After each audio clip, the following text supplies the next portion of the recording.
La semaine dernière, au tribunal de Paris, s'est tenu le procès d'une association basée à Chaumont qui fournissait des barbituriques pour aider des personnes à passer de vie à trépas.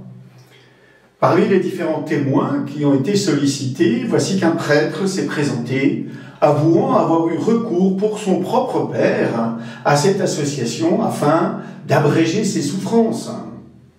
Il trouve d'ailleurs, d'après ce que rapporte le journal de la Haute-Marne, il trouve que l'Église est hors sol et qu'elle devrait changer ses dispositions parce que pour lui, l'euthanasie, c'est la manière la plus simple de respecter la dignité des personnes.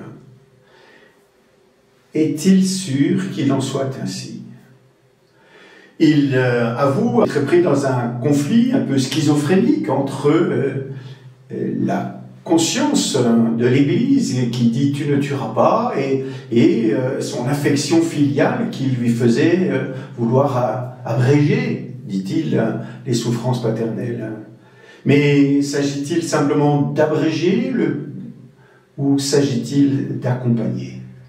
C'est bien ce qui est en jeu dans la loi sur la fin de vie qui va être reprise avec les sénateurs au mois d'octobre prochain, avec cette grave question, a-t-on le droit moral de pouvoir ainsi tuer quelqu'un, ou ne faut-il pas laisser la maladie faire son œuvre en soulageant au mieux les souffrances, mais en étant présent pour accompagner la bonne mort, et c'est cela que signifie l'euthanasie, et pour nous, croyants, la mort dans les bras de Dieu, simplement, avec le Seigneur qui fait son œuvre quand il le veut, comme il le veut. Ce n'est pas nous qui sommes maîtres de notre existence, c'est Dieu.